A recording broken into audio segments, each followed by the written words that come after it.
हार्दिक नमस्कार एवं स्वागत छ आदरणीय श्रोता। नागरिक सवालमा आज मैले कर कार्यालयको सेवा कार्यालय करदाता सेवा कार्यालय डोटी र अछाममा स्थापना भएको छ र त्यहाँबाट सेवा दिन सुचारू पनि गरिएको छ। यस सम्बन्धमा छोटो छोटो कुराकानी मैले करदाता सेवा कार्यालय डोटीका प्रमुख हरि शर्मा र करदाता सेवा कार्यालय अछामका प्रमुख राजेन्द्र बस्नेतसँग क्रमशः कुराकानी गर्नेछौँ र त्यसपछि मैले शिक्षा तथा स्वास्थ्य समिति रहेको छ, संसदीय समिति, र त्यसमा उक्त समितिले अदालतले जस्तै सरकारलाई निर्देशन दिएको छ कोरोना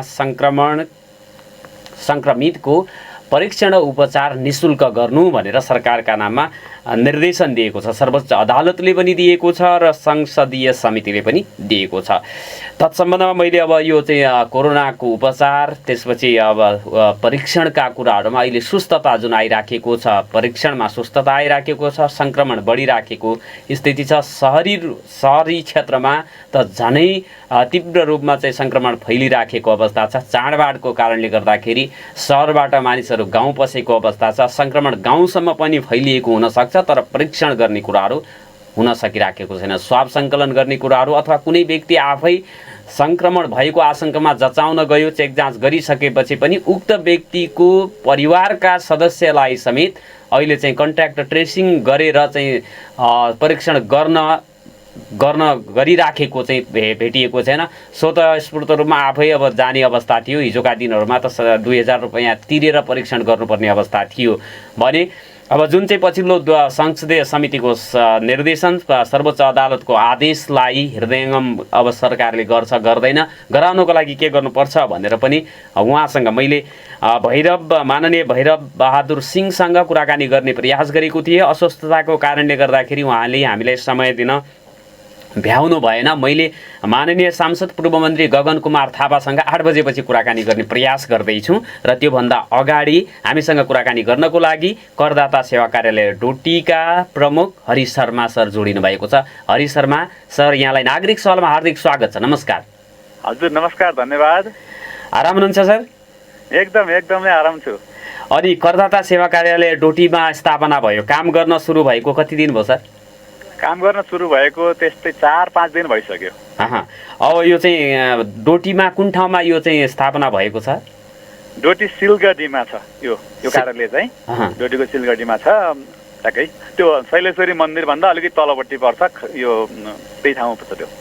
अब यो करदाता सेवा कार्यालय डोटीको सिलगढीमा स्थापना भइसकेपछि डोटी जिल्लाका सेवाग्राहीहरूले कुन सेवा त्यहाँबाट चाहिँ प्राप्त गर्छन् सर?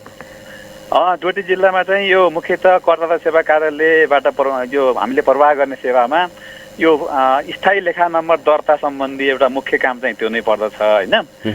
त्यो स्थायी लेखा नम्बर दर्तामा चाहिँ अब त्यो प्यान दर्ता अब र त्यसमा भ्याट, अन्त शुल्क लगायतका दर्ता कामहरू त्यहाँबाट हुन्छ मुख्य काम चाहिँ।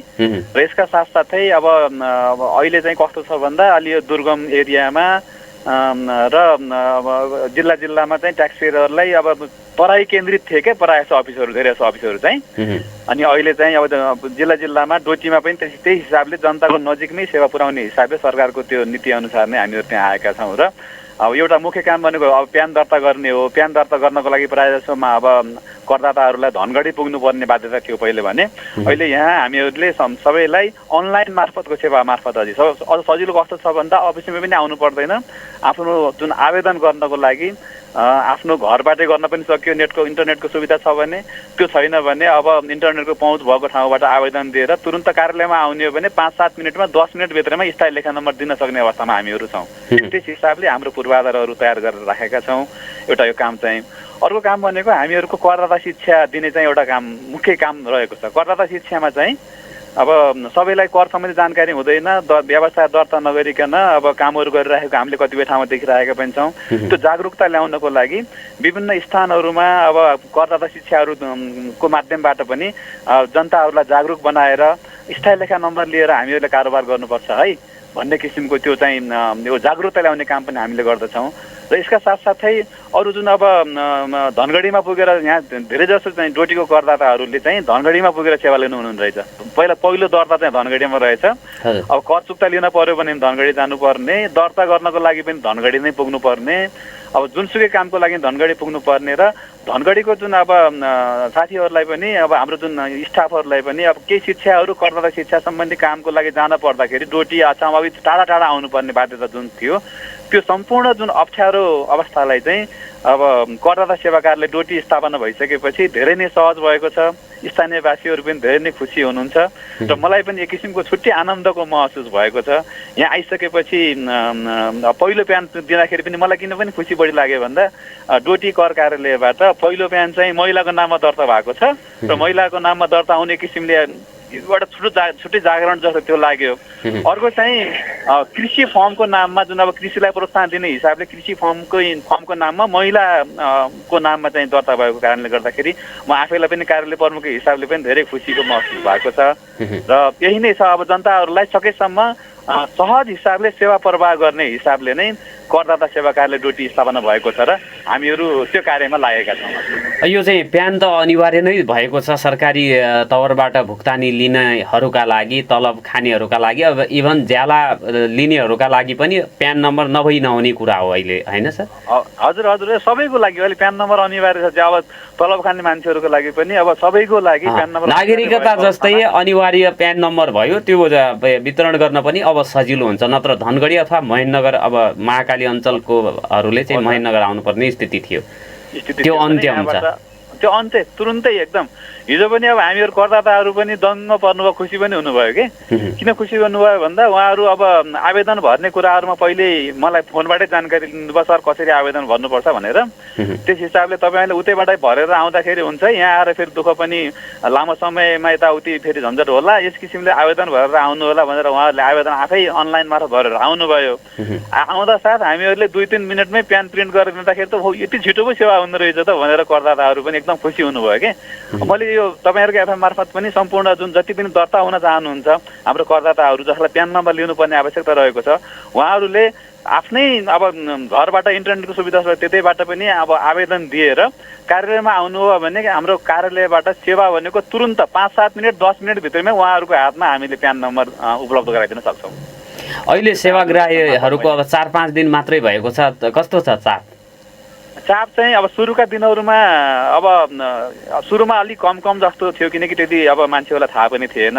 बिस्तारै जति दिन प्रतिदिन चाहिँ मान्छेहरू आउने हाम्रो जुन अब सेवाग्राहीको सङ्ख्या चाप चाहिँ बढ्दो क्रममा नै छ। अब यसले अब सबै पक्षलाई करको दायराभित्र समेट्न पनि सहयोग पुग्ने भयो, होइन?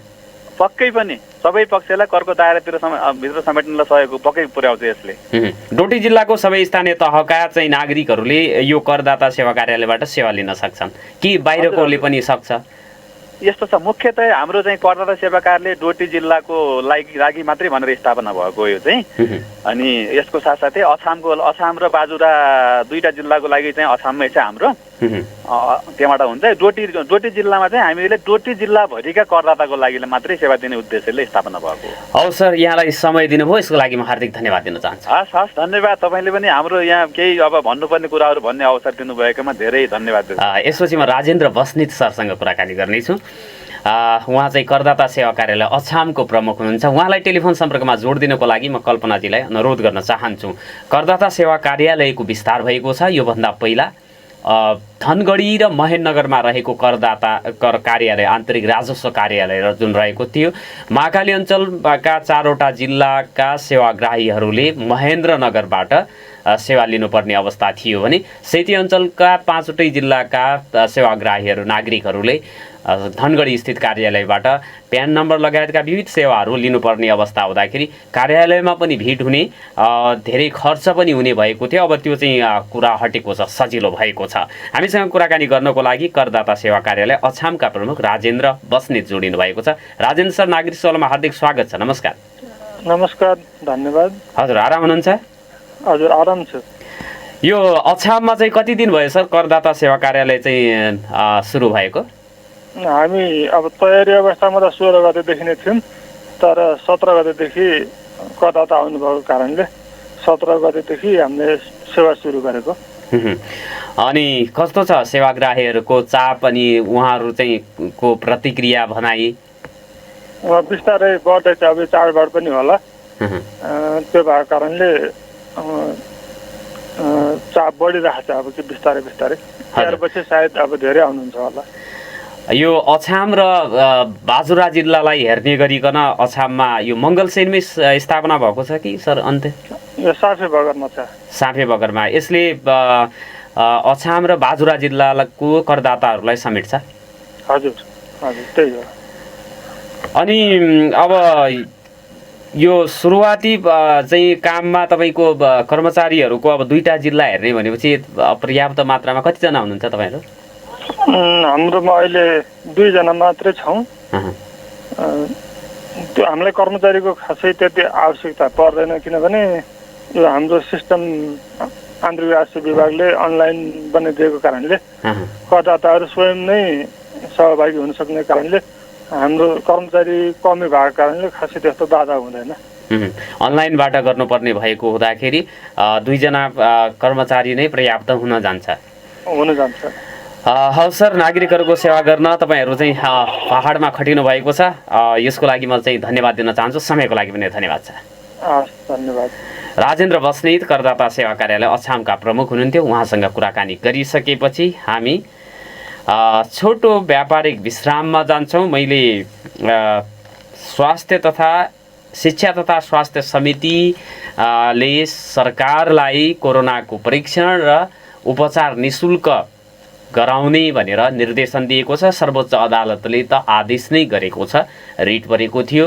सरकारले कोरोनाको परीक्षण र उपचार गर्न नसक्ने भनेर शुल्क निर्धारण गरिसकेपछि अधिवक्ताद्वय केशरजङ केसी र लोकेन्द्र ओलीले सरकारलाई विपक्षी बनाई स्वास्थ्य मन्त्रालय नेपाल सरकारलाई विपक्षी बनाई सर्वोच्च अदालतमा रिट दायर गरेका थिए। असोज 15 मा उक्त रिटमाथिको आदेशमा सरकारलाई निःशुल्क गर्ने आदेश आएको थियो। परीक्षणमा पनि निःशुल्क गर्ने, उपचार पनि निःशुल्क गर्ने भनेर।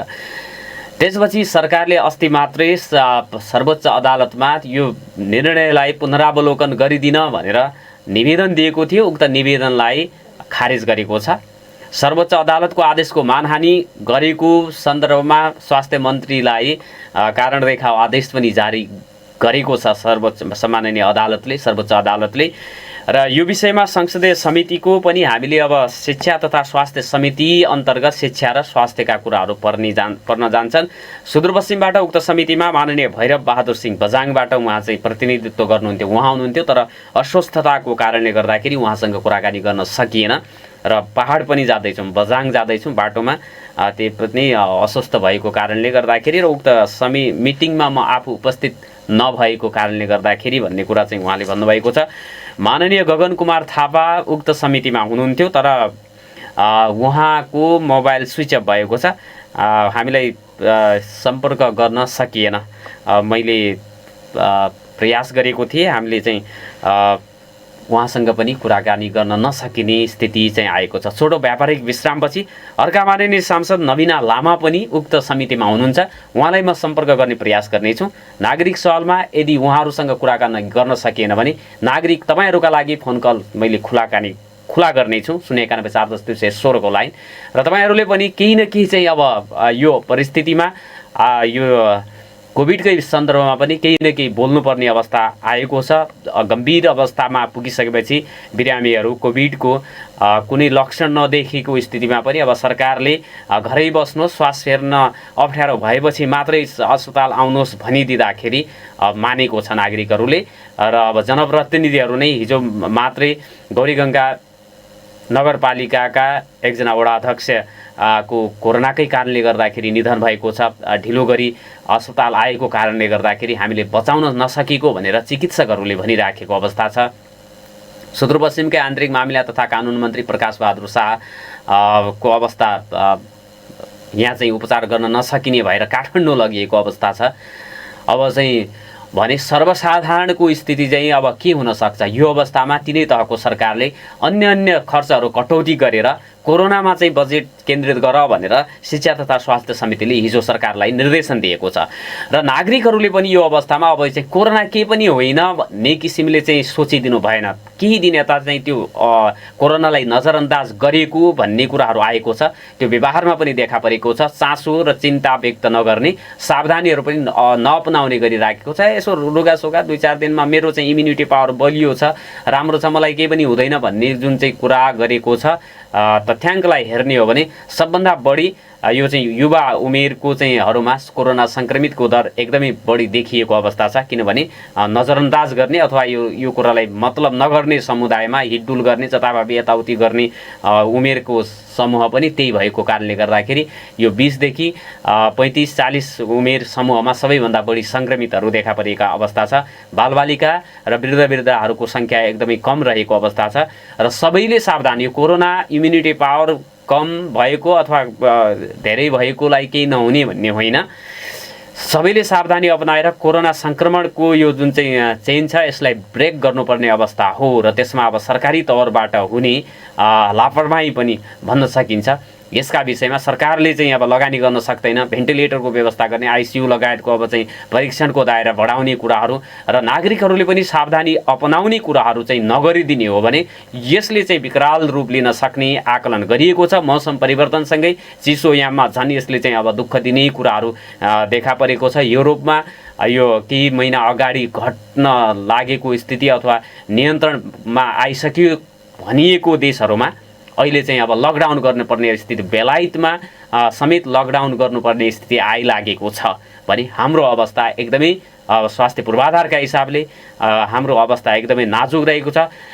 त्यसपछि इम्युनिटी पावरका कुराहरू, जीवन स्तरका कुराकानी हेर्दाखेरि पनि युरोपियन जीवन पद्धति भन्दा हाम्रो एकदमै कमजोर स्थिति रहेको छ। तसर्थ गाउँ गाउँसम्म र हरेक व्यक्तिलाई कोरोनाले नछुओस् भन्नको लागि र अझ योभन्दा बढी अब 1000 भन्दा बढीको ज्यान गइसकेको अवस्था छ।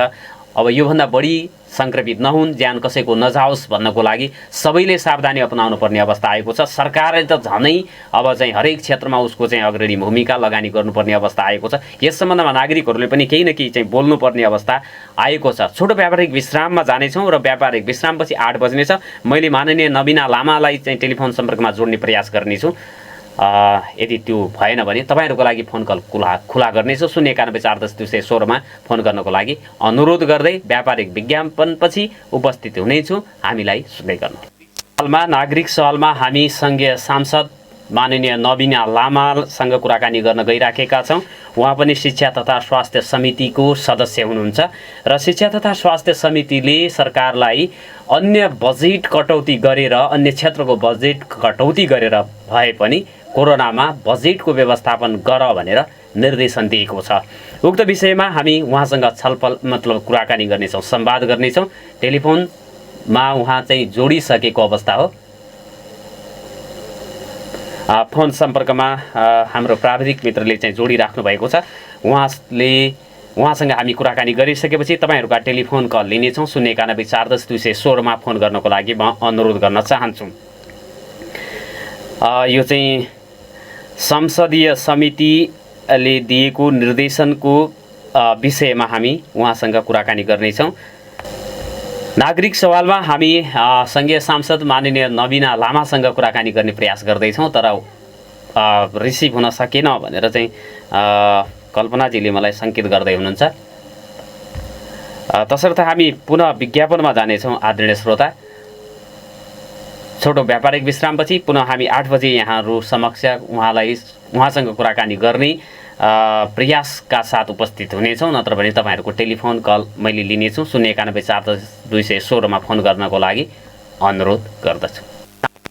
नागरिक माननीय सांसद नवीन प्रयास गर्दैछौँ र उहाँसँग हाम्रो सम्पर्क हुन सकेन भने तपाईँहरूको लागि फोन कल खुला गर्नेछौँ।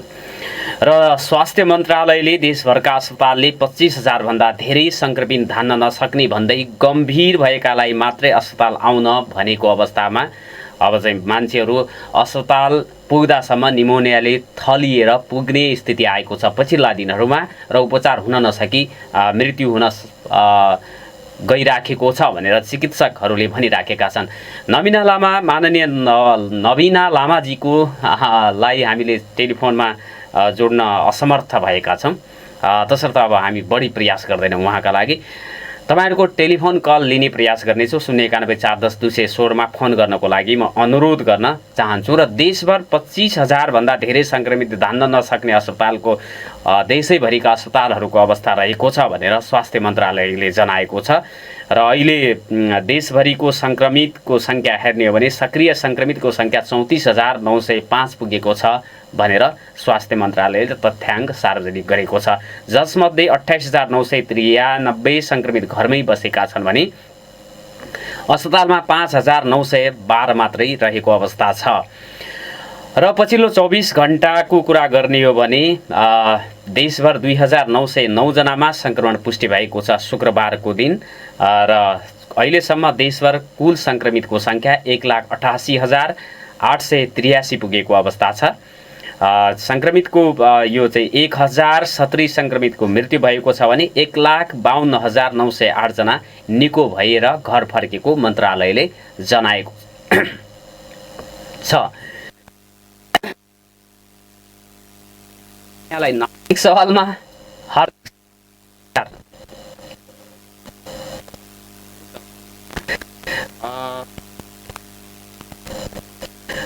देशैभरि 463 सङ्क्रमित व्यक्तिहरूको अवस्था गम्भीर रहेको छ भनेर स्वास्थ्य मन्त्रालयले जनाएको छ। सुदूरपश्चिमको कुरा गर्ने हो भने सुदूरपश्चिममा 8 जना आइसियुमा रहेको अवस्था छ, 2 जना भेन्टिलेटरमा रहेको स्थिति छ भनेर स्वास्थ्य मन्त्रालयले जानकारी दिएको छ। यसको साथसाथै अब यो भेन्टिलेटर, आइसियु र अक्सिजनको अभावले पनि सङ्क्रमितहरू को अवस्था नाजुक भइराखेको तर्फ पनि सरकारलाई 091-410-216 मा तपाईँको फोन कल लिने मैले भनेर टेलिफोन लाइन खुला गरेको छु। यहाँहरूले फोन गर्न सक्नुहुनेछ। श्रोताहरूको फोन कल, नागरिकहरूको फोन कल लिने मैले प्रयास गर्नेछु। 091-410-216 र सङ्क्रमण समुदायमा पुगेपछि मृत्यु बढ्यो भनेर मन्त्रालयले स्वीकार गरेको छ। तर समुदायमा सङ्क्रमण फैलिन नदिनको लागि प्रयास पनि गर्न सकेको छैन। यहाँलाई नागरिक सवालमा हार्दिक स्वागत छ। नमस्कार, को बोल्दै हुनुहुन्छ? टेलिफोन काटिएको छ, पुनः प्रयास गर्दैन होला। स्वास्थ्य मन्त्रालयका सहायक प्रवक्ता डाक्टर समीर कुमार अधिकारीका अनुसार पछिल्लो समय सङ्क्रमण तीव्र रूपमा समुदाय स्तरमा फैलिन थालेपछि मृत्यु हुनेको सङ्ख्या बढेको छ भनेर उहाँले स्वीकार गरेका छन्। सङ्क्रमण घर घरमा पुगेको छ। हिजो 50 वर्षभन्दा कम उमेरका व्यक्तिमा मात्रै कोरोना सीमित हुँदा मृत्युको सङ्ख्या न्यून थियो। अहिले वृद्धमा समेत व्यापक फैलिएपछि मृत्यु बढेको हो उनले भनेका छन्। अर्को टेलिफोन आएको छ। यहाँलाई नागरिक सवालमा हार्दिक स्वागत छ। नमस्कार। फेरि फोन काटिएको छ। स्वास्थ्य मन्त्रालयकै अधिकारीहरूले सरकारले परीक्षणको दर नबढाएका कारण मृत्यु बढेको हो भनेर स्वीकार गरेका छन्। कोरोना जति व्यापक बनेको छ त्यसको अनुपातमा परीक्षण न्यून जस्तो छ, त्यसैले मृत्यु हुनेको सङ्ख्या क्रमशः बढिरहेको छ। यसले के देखाउँछ भने कोरोना हामीले सोचेभन्दा धेरै छ, त्यसैले परीक्षणलाई व्यापक बनाउनुको विकल्प छैन भनेर अधिकारीहरूले भनिराखेको अवस्था छ। हाम्रोमा फोन आइराखेको छ तर पटक पटक अवरुद्ध भइराखेको अवस्था छ। प्रत्येक पटक हामीले फोन रिसिभ गर्न खोज्दाखेरि काटिँदैछ। अब यो नेटवर्कको टेलिफोनको समस्या हुनसक्छ। तसर्थ हामीले केही दिन यतादेखि श्रोताहरूका कलहरू निरन्तर रूपमा आइराखेका छन्, तर हामीले त्यसलाई तपाईँहरूसँग कुराकानी गर्न सकिराखेका छैनौँ। म चाहिँ यो विषयमा हाम्रो प्राविधिक केही कमजोरी छ भने त्यसलाई हामी सुधार्नेछौँ, यो जानकारी गराउन चाहन्छु।